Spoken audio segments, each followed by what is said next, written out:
अस्सलाम वालेकुम, welcome to my channel. आज हम बनाएंगे सीख कबाब। बड़ी शानदार से बनाएंगे, ना कबाब सीख से उतरेंगे और ना ही टूटेंगे। सीख कबाब बनाने के लिए जो जो चीज़ें चाहिए वो पहले नोट कर लें आप। सबसे पहले मैंने ये कीमा लिया है। कीमा अगर मोटा है तो उसे आप दोबारा से ब्लेंडर में डाल के ऐसे अच्छे से चॉप कर लें। साथ में हरी मिर्चें हैं, लहसुन, अदरक छिला हुआ है। साथ में हम बेसन यूज़ करेंगे। बेसन को हम रोस्ट करेंगे और ये स्पाइसेस ऐड करेंगे जिसमें शामिल है नमक, लाल मिर्च, धड़का मिर्च, हल्दी, ज़ीरा, पिसा हुआ सूखा धनिया, गरम मसाला और बनास्पति घी भी यूज़ करेंगे। यहाँ पे मैंने प्याज को एक बड़ा प्याज लिया, उसे छील के काट लिया है। प्याज को भी चॉप कर लेंगे और साथ में लहसुन, अदरक और जो हरी मिर्ची हैं इन सबको भी इकट्ठे से चॉप कर लेंगे। फिर सबको मिक्सअप करते हैं। यहाँ पे एक बर्तन के अंदर मैंने ये कीमा शामिल किया है। कीमे के साथ ही तमाम स्पाइसेस ऐड करेंगे। स्पाइसेस की क्वांटिटी डिस्क्रिप्शन बॉक्स में अवेलेबल है। स्पाइसेस की क्वांटिटी अपने टेस्ट के मुताबिक ज़्यादा भी कर सकते हैं। बनास्पति घी शामिल करेंगे। घी से कबाबों में बहुत ही ज़्यादा सॉफ्टनेस आएगी। यहाँ पर 2 चम्मच मैंने बेसन के लिए हैं। अब इसे अच्छे से भून लेंगे। मीडियम टू लो फ्लेम पे आप बेसन को भून लें ताकि जो बेसन है वो ब्राउन कलर का हो जाए, जले ना। जैसे ही बेसन भून के तैयार होता है हम इसे कीमे के अंदर शामिल करेंगे। ये देखिए ऑलमोस्ट बेसन हो गया है।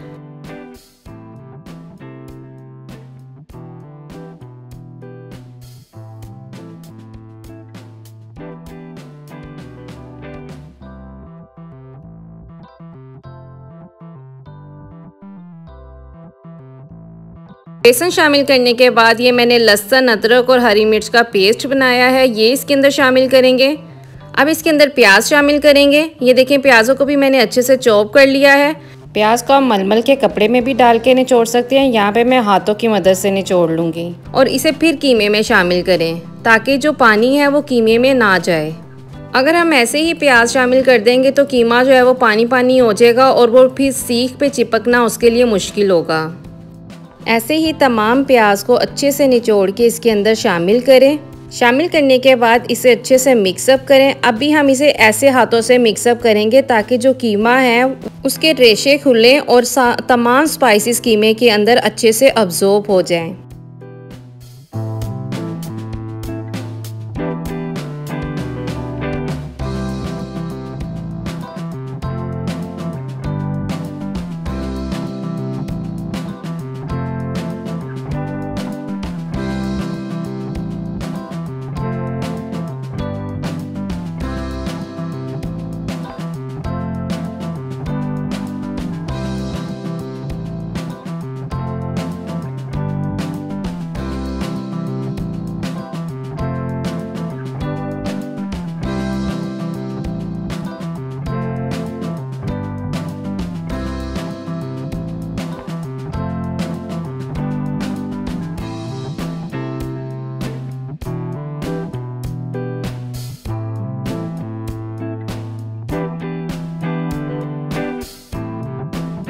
अच्छे से मिक्सअप करने के बाद हम इसे आटे की तरह गूंदेंगे ताकि जो कीमा है वो मुलायम सा हो जाए और इजीली सीख के ऊपर चिपक सके। सबसे ज़्यादा ये ज़रूरी है कि जब भी आप सीख कबाब बनाएं इसके अंदर आपने बेकिंग सोडा यूज़ करना है। बेकिंग सोडा यूज़ करने से जो कीमा है वो बहुत ही ज़्यादा सॉफ्ट हो जाएगा, मुलायम हो जाएगा और यही एक राज है जिसकी वजह से जो कबाब है वो सीख से ना कभी गिरेगा और ना ही क्रैक्स आएंगे उसके अंदर। इसके अंदर हरा धनिया शामिल करें और अच्छे से सारा मसाला मिक्सअप कर लें और फिर हम इसे कोयले का दम देते हैं। कोयले के दम देने से ये फ़ायदा होगा कि ऐसे लगेगा कि आपने कोयलों के ऊपर ही सीख कबाब बनाए हैं।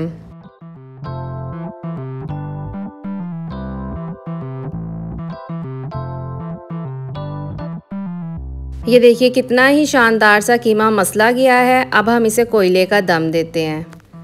तकरीबन 15 मिनट के लिए इसे कोयले का दम दें और आधे घंटे के लिए इसे ऐसे ही छोड़ दें और जैसे ही ये टाइम मुकम्मल होता है हम कबाबों को सीख पे लगाना शुरू करते हैं।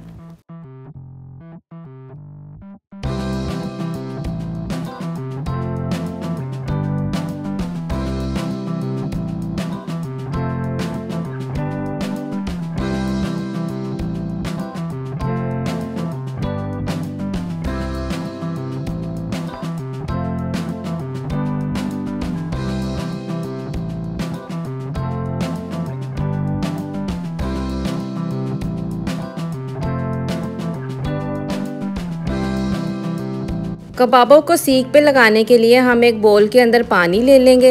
ये पानी बिल्कुल ही रूम टेम्परेचर पर है। अपने हाथों को हम पानी के साथ बार बार गीला करते रहेंगे ताकि जब हम कबाब सीख पे लगाएं तो मॉइस्चर जो है वो कबाबों में बरकरार रहे। कीमे को अपने हाथ में पकड़ें और अच्छे से इसका रोटी की तरह पेड़ा बना लें।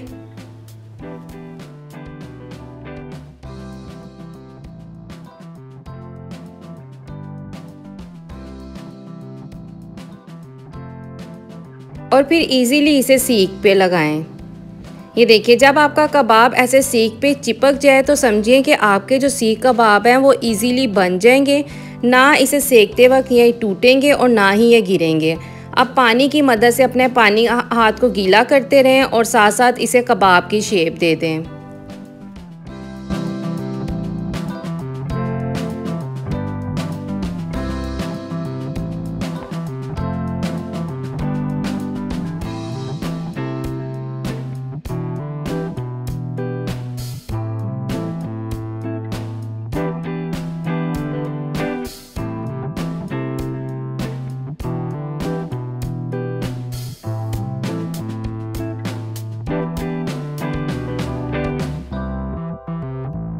ये देखिए, शानदार सा कबाब जो है वो सीख पे लग चुका है।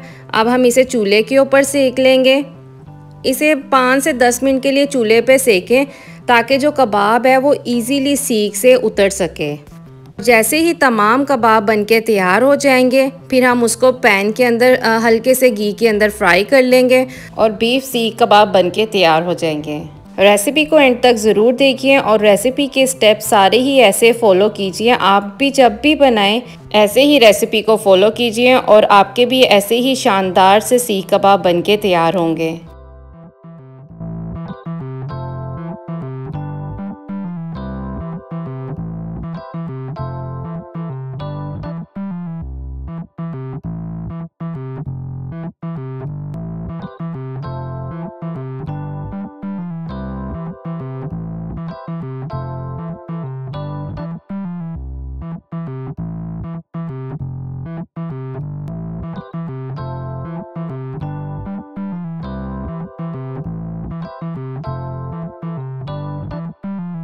ये देखिए, ऑलमोस्ट मैंने तमाम कबाब बना लिए हैं। अब इसको सीख से उतारने का बहुत ही आसान तरीका है।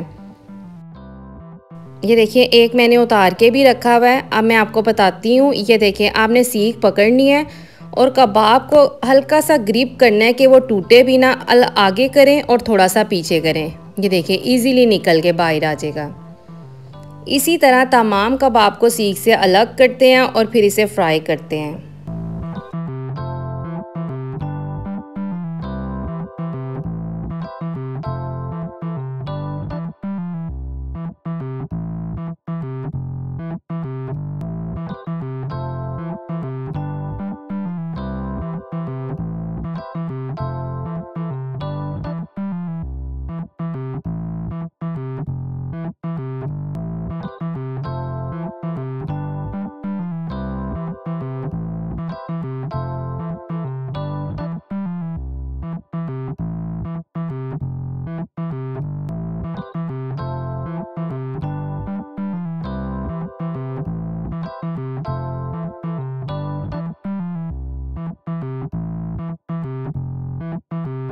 तमाम कबाब यहाँ पे मैंने सीख से निकाल लिए हैं। अब इसे एक पैन में फ्राई करते हैं। हल्का सा ऑयल डालें और तमाम कबाबों को पैन के अंदर फ्राई कर लेते हैं। इसे तकरीबन 5 से 6 मिनट के लिए आपने बस हल्का सा फ्राई करना है, क्योंकि 50% जो कबाब हैं वो सेकने में ही गल जाते हैं।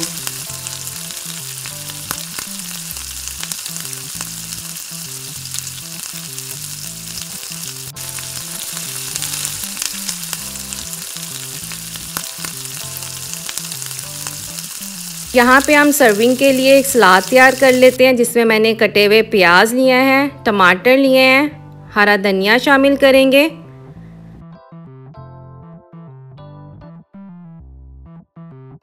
लेमन जूस ऐड करेंगे और काली मिर्ची और नमक डाल के अच्छे से मिक्सअप करके एक सलाद सी तैयार कर लेते हैं।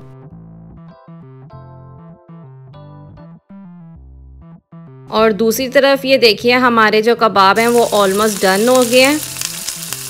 ये देखिए एक साइड से बिल्कुल फ्राई हो गए हैं। अब इसी तरह लाइट फ्लेम में इसे फ्राई कीजिए और फिर सर्विंग डिश में सर्व करते हैं।